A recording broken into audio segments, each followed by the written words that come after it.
Bonsoir à toutes et à tous, ravi de vous retrouver sur 8 Mont Blanc. Nous sommes le mardi 4 juin 2024. Il est 18h, vous le savez, c'est l'heure du journal préparé par la rédaction. Voici les titres. Début ce soir de notre série de la semaine consacrée à l'équipe de France militaire de ski. Ses membres ont participé la semaine dernière à un stage de cohésion à Montauban dans le Tarn-et-Garonne avec le 17e régiment de génie parachutiste. Et nous verrons que l'engagement est très souvent similaire entre ces deux mondes. Et puis nous irons à Ivoire pour découvrir un savoir-faire. À la cristallerie, les employés ont du cristal dans les mains et la boutique abrite des centaines de créations en verre. Visite dans ce journal. Connaissez-vous le point commun entre le biathlète Fabien Claude, le freestyler Antoine Adélis ou encore la bobeuse Margot Bock? Ils sont tous des sportifs de haut niveau, mais aussi des soldats et sous-officiers de l'armée de terre française. Cet engagement est partagé par près d'une cinquantaine d'athlètes des disciplines divers. Membres de l'équipe de France militaire de ski, ces champions et ces championnes étaient dans le Tarn-et-Garonne la semaine dernière à Montauban. Pendant près d'une semaine, ces sportifs ont effectué un stage de cohésion au sein même du 17e régiment de génie parachutiste. Emmanuel Jaude a pu participer à ce séjour qui fait l'objet de notre série de la semaine. On débute ce mardi soir avec un premier épisode consacré aux liens et aux passerelles qui existent entre ces deux mondes, moins différents qu'on peut le croire. Reportage. C'est en treillis et au garde à vous que ces habitués des podiums perçoivent leur ordre de mission. Ski alpin, ski cross, de fond ou encore para-snowboard cross, 14 disciplines sont représentées au sein de l'EFMS, l'équipe de France militaire de ski. En plus de défiler au 14 juillet comme à Paris en 2023, ces ressortissants découvrent chaque année l'un des régiments qui composent les troupes françaises. Après les commandos de la marine ou encore la Légion étrangère, c'est le 17e régiment de génie parachutiste qui a ouvert ses portes aux athlètes. Des troupes d'élite qui ont mis à rude épreuve le physique et le mental de tous ces sportifs de niveau olympique ou paralympique. Des trucs dans l'eau, c'est le premier stage où je fais vraiment des trucs dans l'eau comme ça, c'est cool. C'est vraiment des super occasions pour nous de côtoyer aussi des personnes riches d'expérience dans différents univers. Donc c'est hyper enrichissant. Et non, pour l'instant, on se régale, même si c'est pas évident. Ouais. Une immersion au travers d'activités atypiques pour des sportifs, mais qui permettent de mettre en valeur les similitudes entre les carrières de soldats et de compétiteurs. Les valeurs sont les mêmes, rigueur, engagement, dépassement de soi, défendre les couleurs du drapeau. C'est sûr que là, c'est les mêmes valeurs. Et puis oui, c'est un échange de bons procédés parce que les gens du 17, là, ils vont découvrir des athlètes incroyables. Ils vont peut-être échanger avec des pros du tir en biathlon à 22 longs riffs à 50 mètres. Et puis eux, ils vont leur dire, nous, quand on tire au HK 416 à 200 mètres, il se passe ça. Et puis ça fait des superbes échanges. Une affinité évidente et également facilitée par un programme étudié dans ses moindres détails. En effet, pendant 5 jours, de nombreux spécialistes ont été mis à contribution pour faire découvrir aux champions français tous les savoir-faire du régiment. Troupes d'assaut, commandos, parachutistes, mais aussi artificiers et démineurs, les compétences sont multiples au sein du 17e RGP et les données nombreuses pour les non-initiés. C'est un juste milieu, c'est un compromis qui n'est pas facile à trouver parce qu'on a l'habitude de s'entraîner, comme je vous disais, au maximum. Donc dans l'aspect technique assez pointu. Donc là, il faut quand même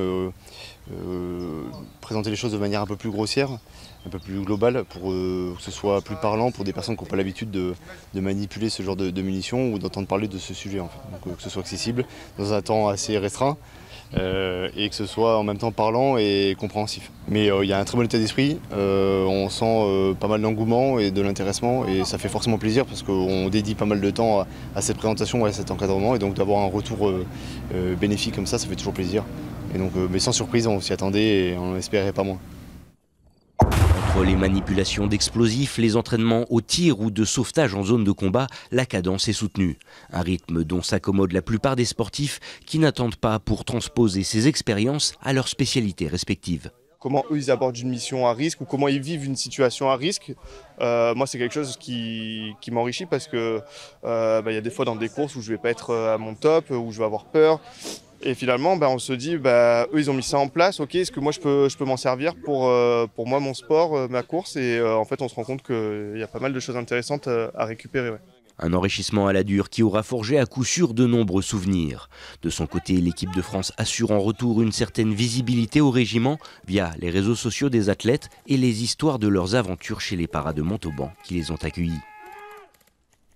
On continue de s'intéresser à d'autres sportifs de haut niveau. C'est à plus de 1800 mètres d'altitude que l'équipe cycliste professionnelle Cofidis est venue chercher les bienfaits de la haute montagne À moins d'un mois du départ du Tour de France, logés au-dessus du lac de Tignes, les coureurs bénéficient de conditions optimales pour s'entraîner sur les routes de montagne et ses dénivelés. L'équipe française entend bien remporter au moins une victoire d'étape sur la Grande Boucle, après celle de Benjamin Thomas lors du Giro, le Tour d'Italie, il y a quelques semaines. Jules Demeure les a suivis dans leur préparation. Depuis 3 semaines, l'équipe Cofidis a posé ses valises dans la station de Tignes, en Savoie. Les coureurs enchaînent les stages d'acclimatation en altitude avant d'être répartis sur les courses précédant le Tour de France. Les sportifs bénéficient d'un terrain de jeu optimal, ici, dans la vallée de la Tarentaise. Ça m'a vraiment surpris. C'est incroyable. Toutes les montagnes qu'il y a ici. C'est sûr, ce n'est pas comme chez moi, où il n'y a quasiment pas de montagne. Ici, en 100 km, tu fais 3000 mètres de dénivelé. Pour s'entraîner pour le Tour de France, c'est vraiment bien.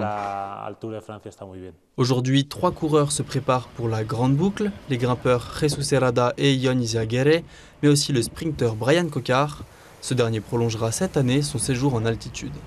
En passé, c'est la première fois que je venais en altitude, que je faisais du travail en altitude, ça m'avait bien réussi, donc on a renouvelé l'expérience cette année. Je suis quelqu'un qui répond plutôt bien à l'altitude et le but, c'est d'avoir la meilleure condition possible, de faire le meilleur travail. On a essayé de peaufiner et d'ajuster au maximum. Je reste plus tard que l'an passé, mon stage a été un petit peu décalé. J'irai directement au Tour de Suisse d'ici et voilà, j'espère que ça va payer. Masseur, chef à domicile et mécanicien, tout est fait pour maximiser la performance des coureurs lors des sorties. Les entraîneurs bénéficient des données des vélos pour analyser l'état de forme de chaque athlète. Tu as le capteur de puissance ici qui nous donne toutes les données. Et chaque coureur après a un compteur ici. On a les informations données pour les entraîneurs. Certains ont 3 exercices en montée, d'autres auront de la force, du sprint. Et grâce à ces capteurs de puissance, on a tous les données qui sont retransmises après sur une plateforme où les entraîneurs peuvent vérifier les données, analyser, voir la fatigue, est-ce que l'exercice a été bien fait, avoir le feeling du coureur. Et c'est vraiment un outil de travail indispensable pour les coureurs et les entraîneurs. Malgré une météo pluvieuse retardant le début de l'entraînement, ils ont fini par prendre la route, direction l'école de la Vallée pour 4 heures de sortie. Là, en fait, ils ont chacun des exos personnalisés. Donc Brian, il fait le travail de sprint. Il a fait une grande sortie hier. Et Jesus et Ion, ils ont fait hier... Jesus, il devait faire là aussi la grande sortie, mais il n'était pas trop bien, donc il a fait que 3h30. Donc il fait des exercices là plutôt à l'URSSEUI, avec des fractionnés sur des 2 minutes. Et Ion, hier, il a fait une sortie récup. Et aujourd'hui, il fait des exercices sur 10, 20 et 20, 3 exercices de 10, 20 et 20 minutes sur un beau rythme, mais en dessous du seuil. Les stages en altitude sont devenus des passages obligés pour les équipes du Tour de France. Les efforts imposés là où la concentration d'oxygène est moindre permettent des bénéfices multiples.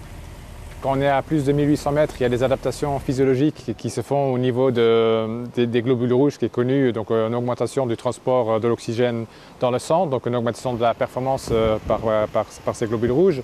Mais il y a aussi des adaptations qui se font au niveau musculaire, qui font augmenter la capacité anaérobie des coureurs, donc ils vont mieux pouvoir tolérer les toxines en course sur des efforts très violents. Donc on vient surtout ici à Tignes pour ça, pour avoir donc ces adaptations qui se font dues à l'altitude, à l'hypoxie. Les 3 coureurs seront au départ du Tour de Suisse ce dimanche avant le grand départ du Tour de France, fin juin, à Florence, en Italie. C'est un peu la caverne d'Ali Baba de cristal. Installée au centre du village d'Ivoire, la cristallerie abrite depuis une trentaine d'années une multitude de créations en verre. Si toutes ne sont pas réalisées sur place, la grande majorité est produite dans une petite annexe de la boutique où la passion et l'amour du verre sont les maîtres mots de ceux qui y travaillent. Chloé Lemer s'est rendue sur place et nous fait découvrir ce savoir-faire. Reportage. Du verre de toutes les tailles et sous toutes ses formes. Ici, la cristallerie porte plutôt bien son nom. Implantée depuis plus de 30 ans dans le petit village d'Ivoire, la boutique est un vrai sanctuaire du cristal où les créations sont la vitrine d'un savoir-faire artisanal. Nous, on fait le travail principalement à froid, c'est-à-dire on achète le verre, le cristal soufflé. Il peut être soufflé en France, en Allemagne, en Tchéquie, à Murano. Et puis après, on le travaille avec des meules diamantées, on le peint aussi. Et donc, la chose la plus importante, c'est que les gens soient passionnés pour faire ce métier, pour ramener quelque chose qui fasse briller nos yeux. Voilà, il faut que ça scintille. Tiens, j'ai pensé à ça, non, mais si, ça. Et à la fin, ça marche. Cet amour du métier, c'est avec sa petite équipe dans l'atelier de l'arrière-boutique qu'Hubert Lehrer peut le partager, où chaque employé possède d'ailleurs une tâche bien précise. Moi, je fais principalement de la taille sur verre, donc avec un tour, une meule en diamant, donc c'est synthétique, et avec de l'eau qui passe sur la meule pour pas que le verre il chauffe et qu'il casse, et pour pas que ça crée des tensions aussi dans le verre. Donc voilà, ici j'ai le verre. J'ai fait un traçage sur le verre pour faire mon neurone en fait. C'est pour que je délimite un peu la partie où je dois faire le neurone. Donc voilà.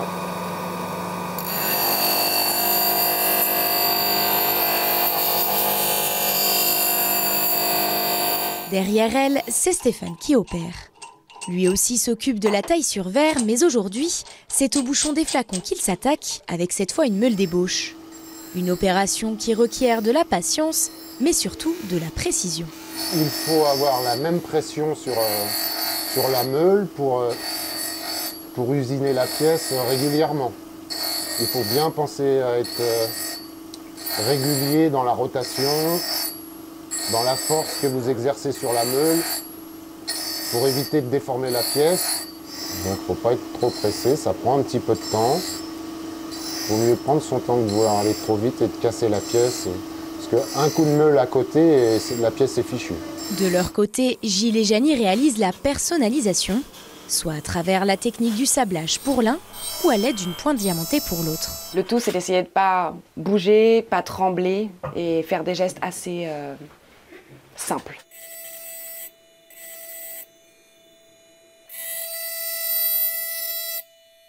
Quand elle n'est pas à la gravure, Janie crée aussi ses propres bijoux. Elle se charge ensuite de la décoration pour certains objets, comme par exemple celle des lampes à huile, et c'est à l'étage qu'elle laisse parler sa créativité.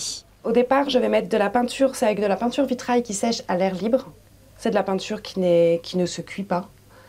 Donc du coup, c'est de la peinture transparente que je vais mettre à l'intérieur. Et ensuite, je vais poser ma feuille d'or à l'intérieur. Une fois que cette partie-là sera sèche, je vais déposer une autre peinture céramique qui est plutôt opaque et qui va recouvrir l'ensemble de mon décor et qui va faire ressortir le décor. Flacons, vases, verres ou encore luminaires, au total ce sont plusieurs centaines de pièces qui remplissent les vitrines de la cristallerie, dont près de 70% sont travaillées et réalisées en atelier.